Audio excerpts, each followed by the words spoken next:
My wonderful family. I live in a house near the mountains. I have 2 brothers and 1 sister, and I was born last. My father teaches mathematics, and my mother is a nurse at a big hospital. My brothers are very smart and work hard in school. My sister is a nervous girl, but she is very kind. My grandmother also lives with us. She came from Italy when I was 2 years old. She has grown old, but she is still very strong. She cooks the best food. My family is very important to me. We do lots of things together. My brothers and I like to go on long walks in the mountains. My sister likes to cook with my grandmother.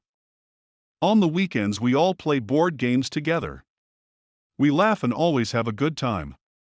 I love my family very much. Did you understand the text? It's time to answer the questions.